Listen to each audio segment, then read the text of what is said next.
Today, Attorney General Bill Barr spars with Democrats on the Hill. Democrats argue over the latest coronavirus stimulus bill, and Twitter and Facebook delete a viral video promoted by one of the Trumps on COVID-19 and hydroxychloroquine. You're not allowed to talk about possible treatment plans. We've got a lot coming up, and it starts right now.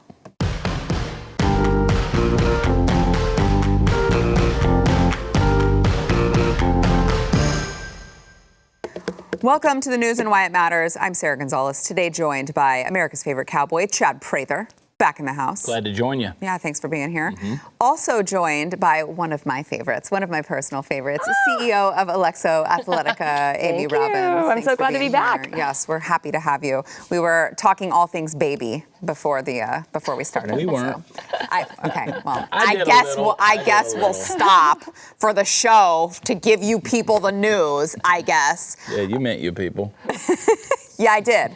Attorney General Bill Barr clashed with the Democrats on the House Judiciary Committee earlier today over accusations that he is carrying out President Trump's political wishes as he appeared for a long-awaited hearing where tensions flared over protests and riots following George Floyd's death in police custody, because I feel like we're living in Groundhog's Day and these riots are never going to stop, never going to go away. It's just the same thing every single day.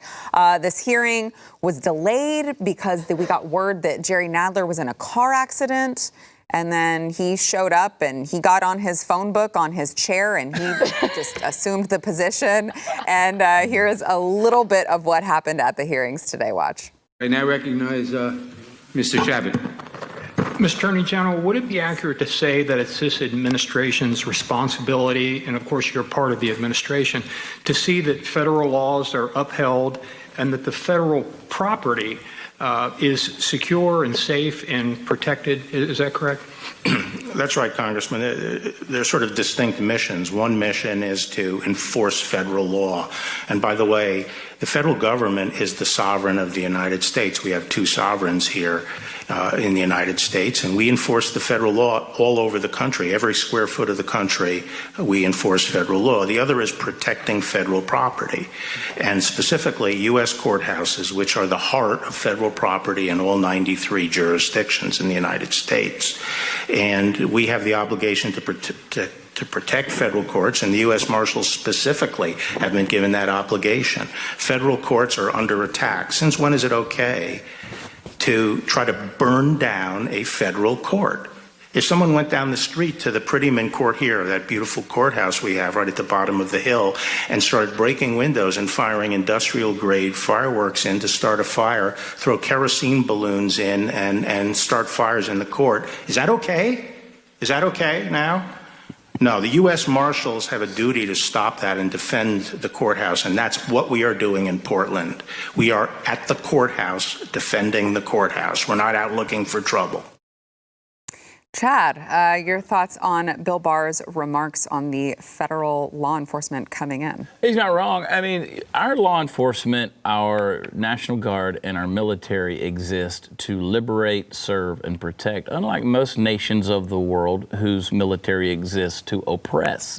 They're used as a long arm of the state in order to keep people down and make sure that the people in power stay in power. This is a situation where he's right. They're not out looking for trouble, but let's face it, these Congress people that are questioning him, and it was quite interesting. It became a three-ring circus for a while that was just absolutely purposeless.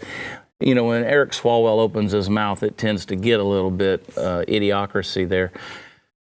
But they can end all of this stuff. All they have to do is come out and condemn it. All they have to do is come out and condemn it. Democrats and Republicans alike stand together, united, and say, no, this is America. We're going to be a united America. Let's stop being divisive. Let's come together. We can disagree. It's okay to be big boys and girls and have, be able to handle an opinion that's not ours. But stop doing what you're doing and let's sort this thing out. But they're not going to do that. Jerry Nadler himself said to our buddy Austin Fletcher, he said, that's a myth. The violence of Antifa in Portland, that's a myth. So if it's all mythology, I mean, I heard that Portland protesters are starting to say that his crash this morning was a myth. Who knows? We'll find out. But All you got to do is say it to make it true, apparently, Amy. They can't even get on the same page as to what's going on. I mean, if you were one of the ones who had the unfortunate time to have to watch this today, I mean, you would quickly realize Jerry can't even figure out if, do I wear my mask?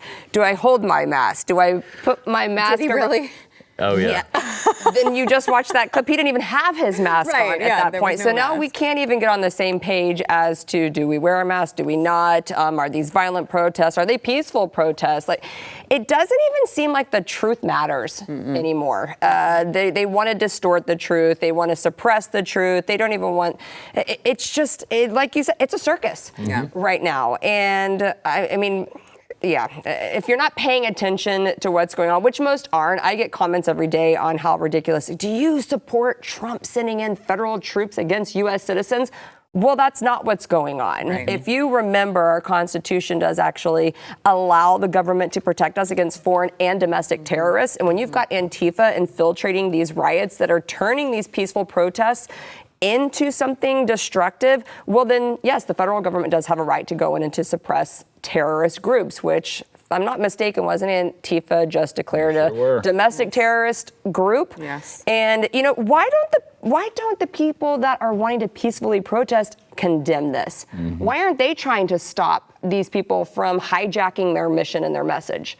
Yeah, that's a great point. Well, and in your point, too, lies the fact that the federal government also there's a whole other subset of citizens that they're supposed to protect, right? Like, it's not just the rioters that we're thinking of. It's the other people, the unfortunate people who have to live in Portland and, you know, are dealing with businesses being burned down and, you know, apartment complexes being set on fire. And I mean, there's something to that as well. It's not just the rioters that I think we should be worried about. Chad? You know, I'm one of the first ones, and as I know both of you are, I'm against governmental overreach. I don't want the government in a place where it shouldn't be, but as he said, these are federal buildings, these are federal properties. They belong to them. They have to foot the bill not only to build them, but repair them and clean them up and keep them clean and make sure that they're operational. They're the ones who change the filters out in the air conditioning units.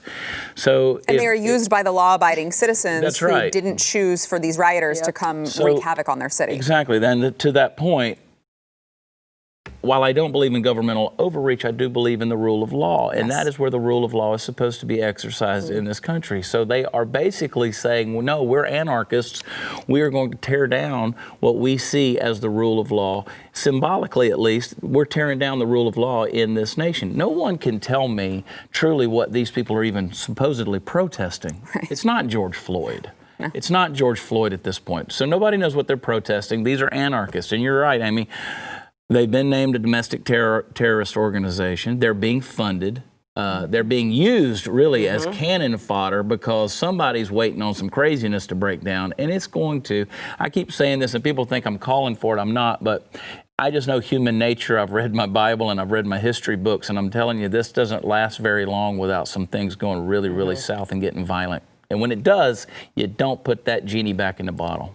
I want to hit on one other thing that you said, Amy, which was that the truth really just does not matter anymore. And I think that it really was so telling and on full display today during this hearing. Jerry Nadler, once again, went on to claim that Bill Barr and his department have, quote, downplayed the effects of systemic racism. And he also addressed, I know, it just makes you, I mean, my blood pressure is going through the roof right now. In relation to the Russia probe, he said that under Barr, the DOJ's attitude was that the president's enemies will be punished, his friends will be protected, no matter the cost, and that the DOJ's actions have caused, quote, real damage to our democratic norms, which is weird because I feel like there was a heavily funded by taxpayers investigation into the Russia probe, and they didn't find what Jerry Nadler just said. I'm also confused, too. Is it the DOJ's job to stop and dismantle systemic racism? Is that now in their job description, too? But again, nobody knows nobody knows what the truth is. Nobody knows what the truth of, like, what is the DOJ set up for, what they're supposed to be doing, what they're supposed to be protecting. People don't even understand that. And then they're making comments when they don't really know what's supposed to be happening here. I mean, it's literally like we are living in this alternate universe right now where people don't know their Constitution. I loved, for the part of the hearing that I got to hear before we came on this show, I loved hearing the Democrats continue to quote and use the Constitution. Oh, yeah. When it... First time reading it, guys? When it serves their purpose. Yeah. You know, we all have a freedom. They love freedom of speech. That is their favorite part of the Constitution. First Amendment. How about that second one? Right. The one that actually protects their their right to freedom of speech. You know, so, I mean, people, it's just lost. It's chaos out there right now. People don't want to go and do their own research, which I would highly recommend going and researching what the role of the DOJ is, what the role of the federal government is, what your Constitution actually says and states before you just start going off the cuff and quoting it. Yeah. Chad, I had someone tell me that I should not be talking about systemic racism. I wouldn't know what that is, me looking like I do. So apparently you have to be, I guess, dark-skinned in order to understand what systemic racism is, which would lead me to believe whoever is saying that has absolutely no idea what systemic racism would mean. Yeah, I don't know how the Department of Justice, which is obviously biased, we've already seen that over and over again, and how they're going to control what exists supposedly in somebody's heart. You know, on my show, we defined racism in a way that said if something is withheld from you that everyone else has available to them because of the color of your skin, that is systemic racism. If it's built into the system, no one can really show me. Has that existed in America? 100%. Yes. It has. And 50 to 70 years past Jim Crow, we're making some enormous strides that still need to continue going. But to say that there's systemic racism that especially is widespread and rampant is absolutely ludicrous. And to the point, and I'll put them both together, they should be happy that most gun owners in America are not using the Second Amendment the way they're attempting to use the First Amendment, because it's a complete violation of this thing. To say that I have a right to peacefully assemble, that's exactly right. I believe you have a right to peacefully assemble while holding that firearm. You can march right down the middle of that taxpayer-funded street. That is fine with me. If only that's all that they were doing. But if that's all you were doing, and obviously the firearms aside, they're finding ways to do it. I mean, these people, the way they find things to use as practical forms of weapons, everything from umbrellas to fireworks to, it's insane. The milkshakes, you know, and the cement cups and styrofoam cups. I don't know, man. They're just trying to egg it on and egg it on and egg it on. And you're right. To see them use the Constitution, it's like a speechwriter gave them something and they read it off and they didn't even know that they were reading the Constitution. Yeah. Well, and most people listening to them haven't even read the Constitution. They're just like, yeah, that sounds good. Yeah. I like what you said. That sounds good. You know how many times, Amy, and look, we make a living doing this, right? Talking about these things. Do you know how many times I've had to say, you know what, let me go look up the 16th Amendment. And let me just see exactly how it's worded and try to unpack it while I'm in the middle of a conversation with somebody. You know, it's written by some guys in the 1700s and 1800s, those amendments, you know, and as America has developed even into the 1900s, and sometimes that language ain't exactly the way we talk in my vernacular. Y'all know what I'm talking about? So I got to go see what in the hell they talking about. But, you know, so this idea, this interpretive idea that everybody knows exactly what was the intent of the Founding Fathers. But let's just take the parts we can understand. What I always say is, if nothing else, read the parts of your Bible that are highlighted. Don't try to figure out all that stuff in there, you know, who begat who. Just read the parts that are highlighted and underlined.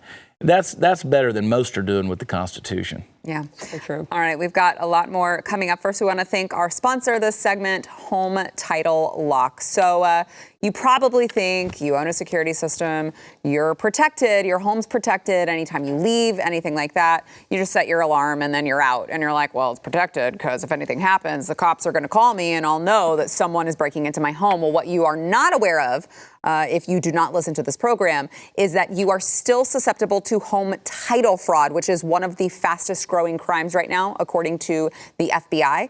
And this is even more devious than a burglar coming into your house, because what these thieves do is they go online where your home title is stored. They can forge your name. They pull your home title. They forge your name on the deed stating that you've sold your home.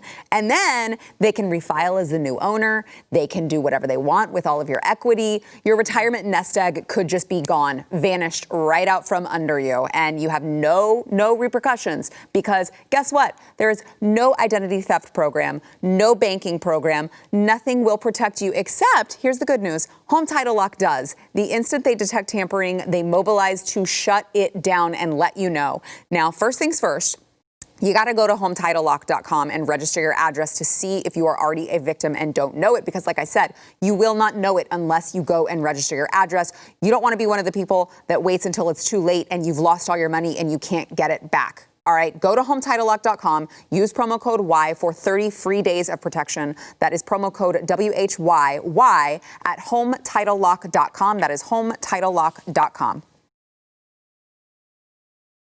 Democrat leadership, including, of course, Nancy Pelosi and Chuck Schumer, brought momentum on the latest proposed coronavirus relief package to a screeching halt. Today, they refused to cooperate or compromise on the bill unless it restores a full $600 per week supplement and unemployment benefit to out-of-work Americans. Now, of course, Republicans are saying that we don't want to extend the $600 per week benefit because, you know, you're kind of like incentivizing people to remain unemployed, which if we really want to get people back to work, we probably shouldn't do that. But Nancy Pelosi and Chuck Schumer said, we are somewhat frustrated. We had hoped there would be a bill. And instead, in the Senate, they've put little pieces here and there. We hope they can get their act together. We very much want to get something done for the needs of the people and the needs of the country, which is weird because I feel like they always find reasons to hold up these coronavirus relief packages instead of providing relief to the citizens quickly. Nancy Pelosi said she cited reports that the bill allows business owners to take more in select business expenses like client entertainment as a tax credit. So she said they have a tax credit for expensive dinners and lunches, but no money for food stamps or nutrition assistance. There's no money for that. You almost do that too well. Well, Chad, there's not water in here. This isn't water. I actually found myself doing that voice the other day when I was trying to quote something from her because of you. Well, she just makes it too damn easy.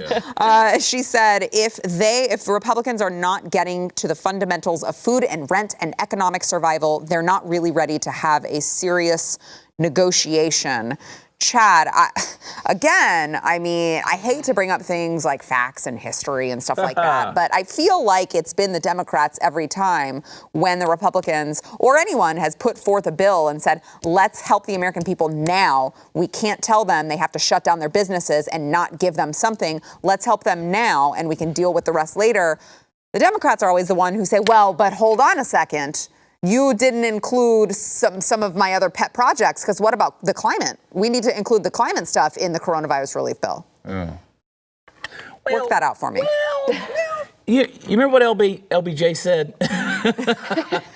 Which thing? You remember what LBJ said about, give me, the blah, blah, blah, great society, 200 years, voting Democrat. Here's the way I interpret this whole thing in a nutshell. I'm going to come from a macro level.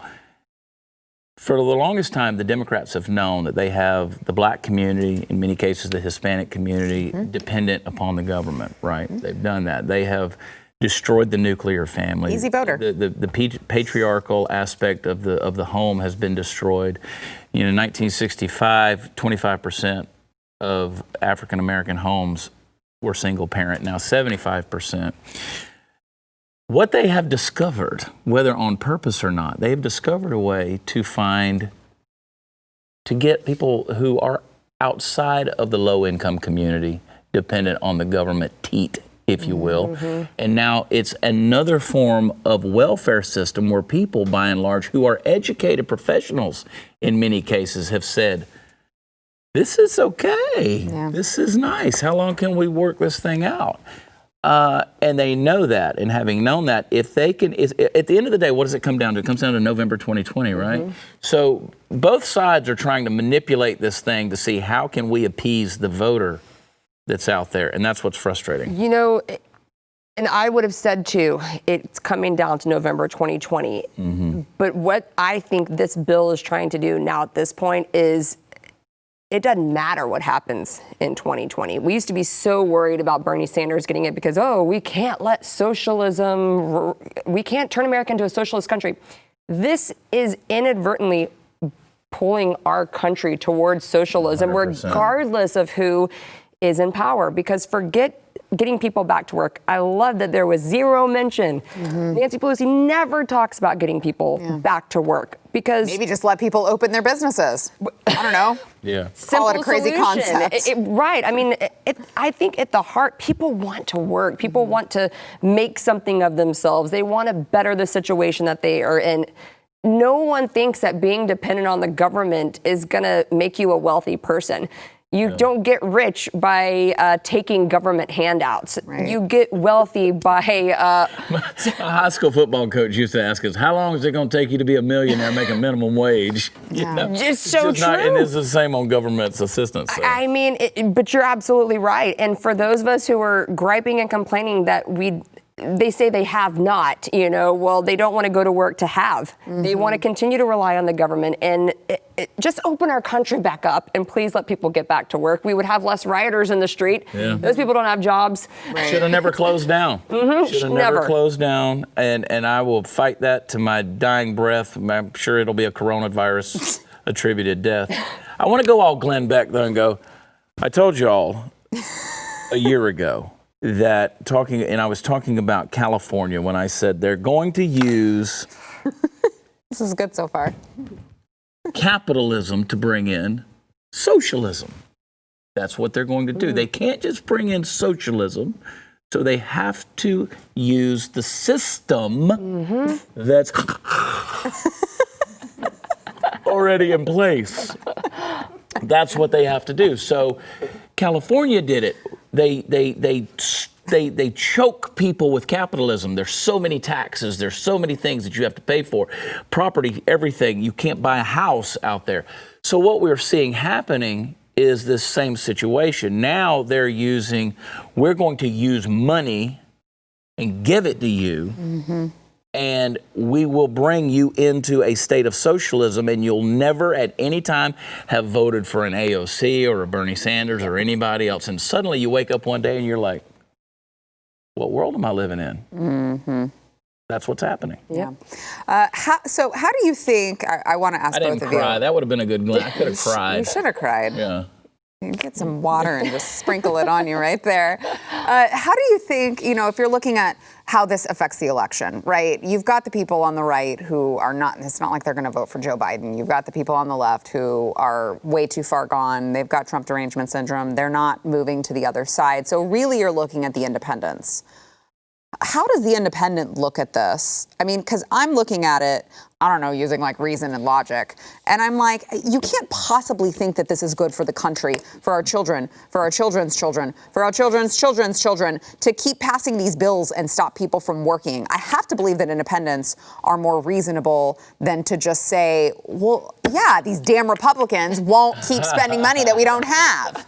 What bills are getting passed? Don't we just print money? Right. Isn't that what happens? I mean, yeah, that's right. You have too many people that don't understand who ends up paying for this. Yeah. But I think if that's their plan to keep people dependent on the government, I mean, if you go to work and you actually get a paycheck, then you see your money go to the government. Did you see the viral video that went around? Oh, I'll show it to you during the break. I'll have to see it.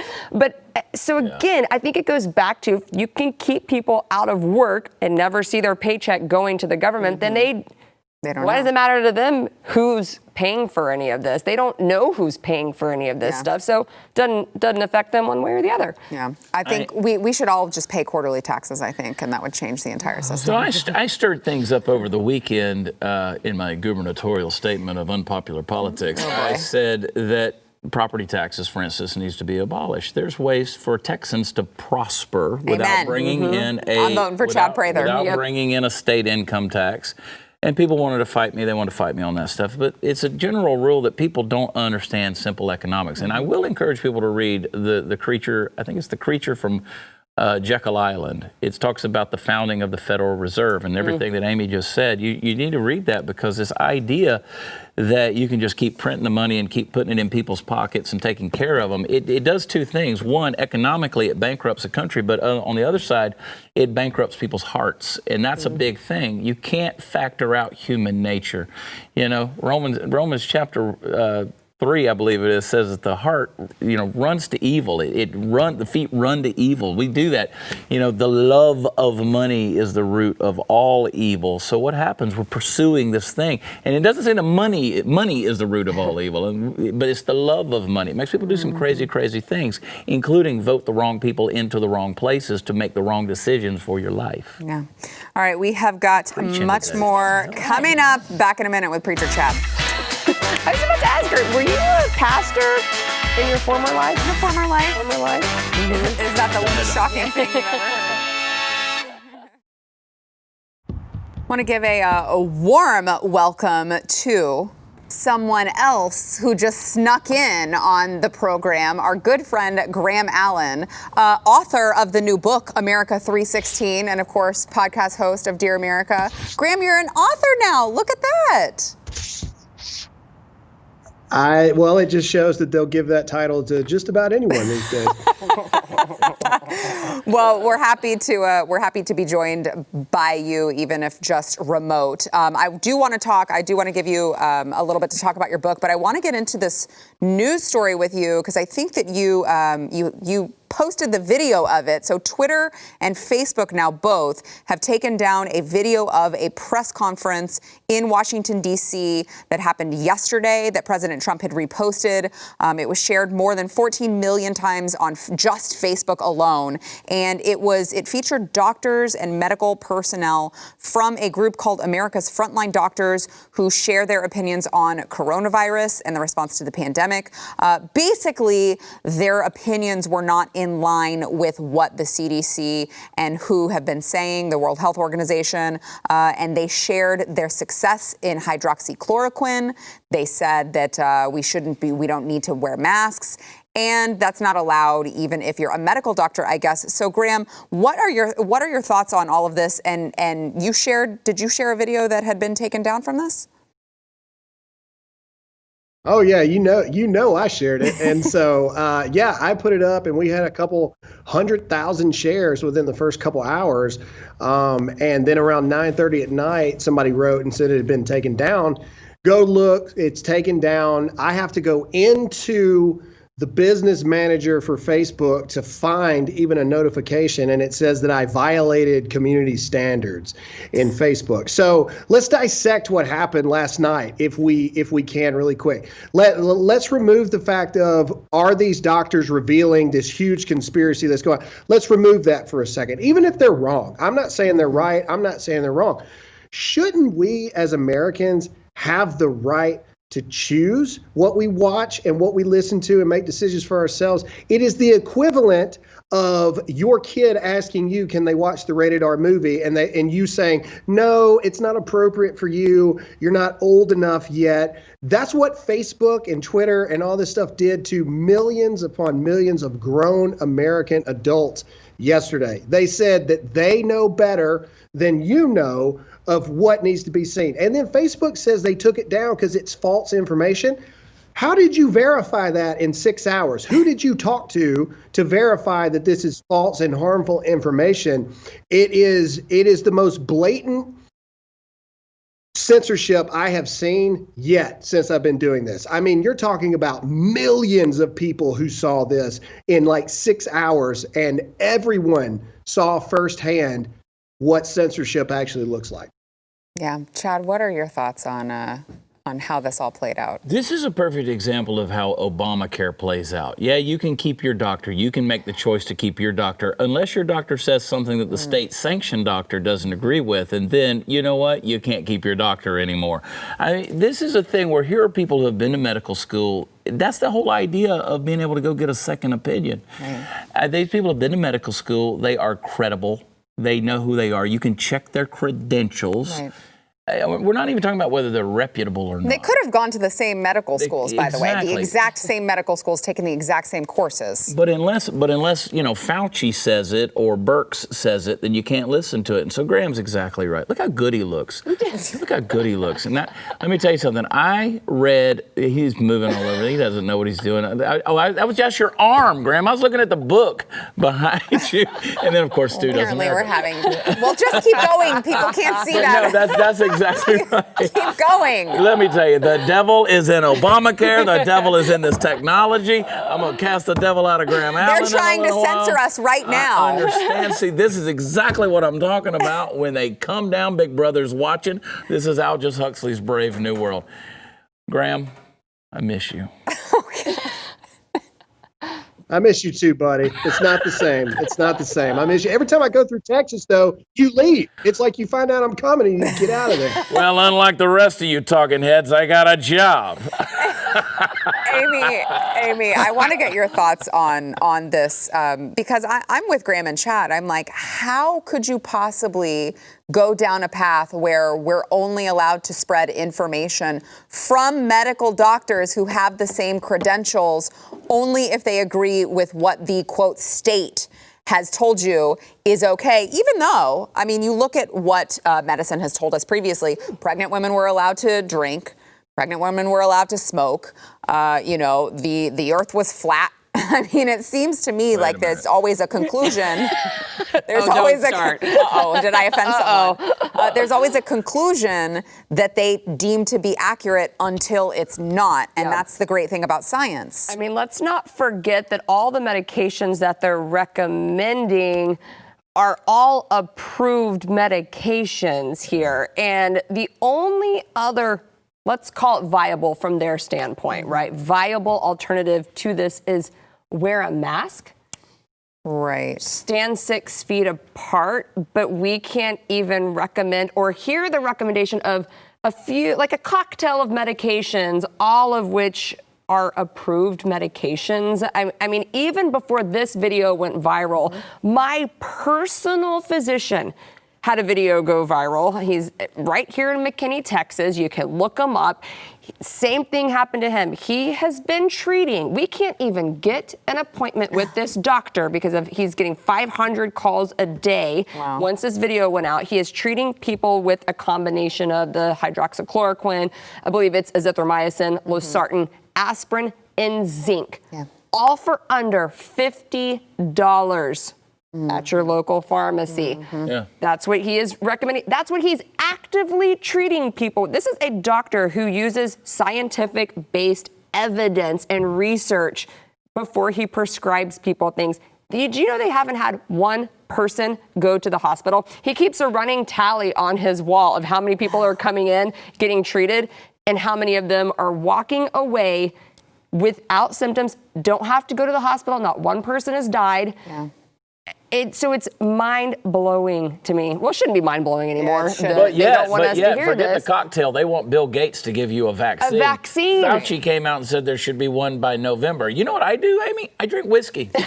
Graham, I want to give you last word on this before we go to break. Is it about the vaccine? Is it about discrediting Trump? What is it that makes them so apt to just shut down any conversation about hydroxychloroquine? Well, I never thought that I would start to talk like Glenn does, but at the end of the day, what you're seeing is this is what control looks like. Mm-hmm. This is what control starts to sound like, feel like. Lord knows Fauci has opened his mouth, and 30% of what comes out of Fauci's mouth is relatively true. The rest is just garbage. And also, how can you trust a man that throws a baseball quite like Fauci throws a baseball? I don't trust anybody that can't. I mean, I'm being for real. There's basic motor functions that I think that you should hold to be able to give me an opinion about things. And anyway, it's just, Chad's right. We have a right as Americans. We have a right as Americans to go worship a tree in the backyard if we want to. So don't tell us that we can't listen to credited doctors who have an opinion against the almighty powers that be. Like I said, yesterday, even for me, that was a really, really big deal, what happened yesterday, and people need to really pay attention to it. Yeah, one of the great differences about the United States and China used to be that, they would censor the information that their people were getting from the internet, and we wouldn't do that. We're a free country. Well, look where we're at now, ladies and gentlemen. It didn't take us long to get there. All right, we've got more coming up with Graham Allen, author of America 316, when we come back. Back in a minute.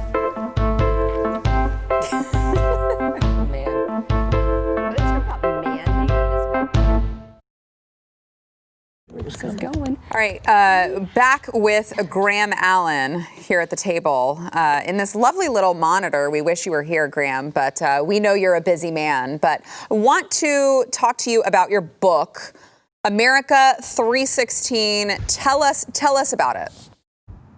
Why'd you want to write it? Well, it's written in crayon, and so everybody should be able to read it really well. No, so America 316, I'm really excited about it. Chad, I sent you the book, but I'm sure you hadn't read it yet. Nope, I read it. I guess mine just got lost in the mail. Or... Well, Chad, what do you think? Chad, well, I figured he would have given it to you, Sarah, but anyway. I'm not. You signed it, and I'm not giving it up. So when you're president of the United States, I can still say that I got one of your first book. It's a great book. It's Graham in Graham's style, right? It is Graham being very upfront, very personal. He shares a lot of personal pictures. He walks through his story all the way back to when his childhood to what he came out of.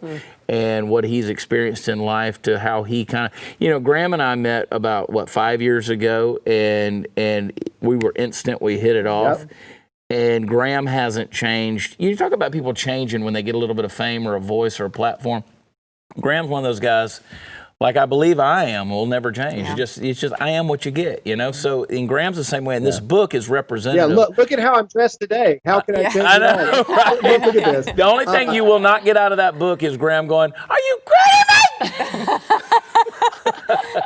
Well, it might be typed in there, but he can't. Chad, and thank you. Well, yeah, I appreciate it, Chad, Sure. and that's how I wanted to write this book. I really think that this is going to be different than any other conservative book out there. I think a lot of people have an idea of what this book is going to be. And I think on the very first line, on the very first page, you're going to be like, oh, wow, that's not what I thought this was going to be. This book is for every person. 60% of America feel like they can't say what they really want to say. Mm-hmm. And that's why I wrote this book. So my hope is you walk away. There's going to be a lot of people that are upset. There's going to be a lot of people that'll laugh and cry and all that stuff. But my hope is everybody can relate to one part of it. Everybody can, grab on and maybe learn something from a part of it. And so I'm really excited about it. It's launched today. We're out of pre-order finally. People can go to America316.com. We're self-published with this book, and we are breaking every sale record of everybody else that has major publishing deals. So thank everybody who supported the book, and keep buying it. And if you hate it, I don't set it on fire, or I don't know. You still bought the book, so thanks a lot for the paycheck. He's a capitalist, and I'll say that is a hardback. That's a substantial book. Yeah, you got it in your hand. You know it's a book. It's like Graham when he's in my hands. I know I done found me a man. Yeah. You know what I'm saying? Yeah, exactly. Yeah. Graham, do you think that you touched on something that I want to ask you about? Do you think that that's part of the reason that you have been so successful, is that you are tapping into what you said 60% of America wants to say but feels like they can't? Yeah, so, and I said I'd never be this person, but I talk about that in the book. And anyway, in one of the chapters, I talk about that 3.5 years ago or so. It's almost 4 years now. When all this stuff started, I didn't realize that I had tapped into something, that there was this need and this want of so many people to have their their voice be shared for them because people feel like they can't, either through their job or a lot of married couples. You'd be amazed how many people are married that feel like they can't talk to each other about what's going on in the world. And so I don't know. I didn't know what I was on to back then, I guess. And it's obviously just matured and molded over the past couple of years. And I think that this book, hopefully, is the start of many books. And unless there's a lot of people that are just bold-faced lying to my face, nobody has hated it yet. So, I'm excited about it. And I hope that people will check it out. Chad, I feel like you can probably relate to that, right? You've had a lot of success with your truck videos that, you just start doing something and you're like, I just need to get this off my chest, not realizing that you're speaking, you and Graham, kind of in the same vein. You're speaking for a lot of people who can't speak I get for told themselves. that a lot. For me, getting in the truck and talking. Chad's job at the end of the day. I'll tell you this about me and about Graham as well.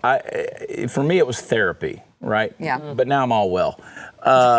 Graham has been very faithful to dance with the one that brought him. Mm-hmm. Through all of his success, he still stays faithful to do the things that he did at the very beginning because he is the same person than he was at the very beginning. I give Alyssa all the credit on that. But Graham is a patriot. He is. I was at my show in this past weekend in Oklahoma City, and sitting right in the front row, there's a guy with a Dear America hat. And in the middle of my set, I just stopped and started talking to the guy, and we just kind of fellowshipped a little bit. And our thing in common was Graham. And I love Graham like a brother. He's family to me.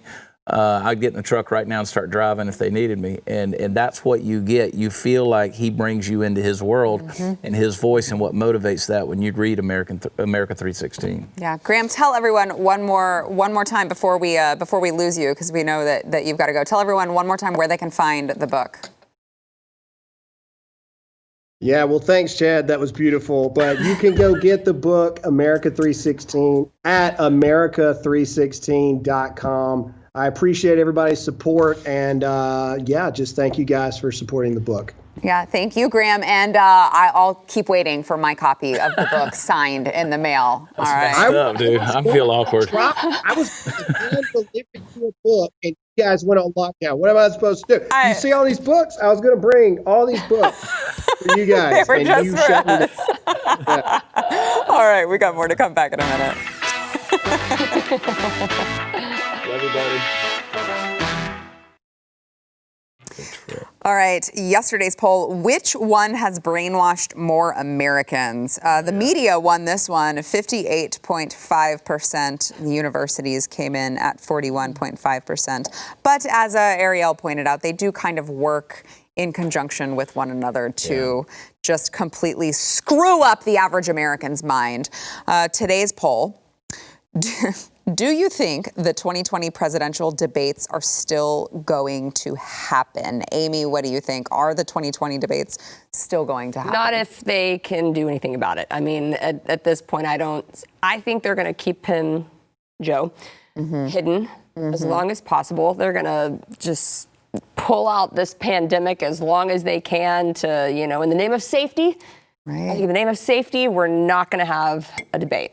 I mean, it's true because, and you look at the two men who are participating, they are in the vulnerable age category for coronavirus. So it feels like it fits very well for them to say, well, what do you want? Two dead presidential candidates? We don't want that. We only want the one dead presidential candidate. We want Donald Trump dead, not Joe Biden. That's, of course, what they would say. Chad, what do you think? This is an interesting catch-22. For one thing, it would be the most watched television program in the history of television. I believe that, seriously. Yeah. On the other hand, it would also be elder abuse because Donald Trump would trounce the floor. He would trounce Joe Biden and wipe the floor with him. So I think that there's a huge executive battle going on amongst the networks saying, do we have this thing? Should we at least have one? Come on. We're talking billions of dollars of revenue. And somebody else is going, you know what? We may not exist if we let this thing happen. That's a great point. I make great points. Every once in a while. But I feel like it's the devil and the angel on the shoulder, and the devil's always going to win when it comes to I think they'll have to at least media. one. At least the one. At least one. Well, I did see that the Trump campaign was pushing to have more than what was already previously agreed to, and they were like, no. Joe Biden's team was like, no, we're good with just the ones that we already agreed to. It'd be interesting. I say just the one, but if he looked really, really bad, they'd have to pull the plug and call technical difficulties and say the camera's got. Which they do now. Yeah. They do. Well, they. Yeah. Virtual town halls are always. Let's all go to the lobby.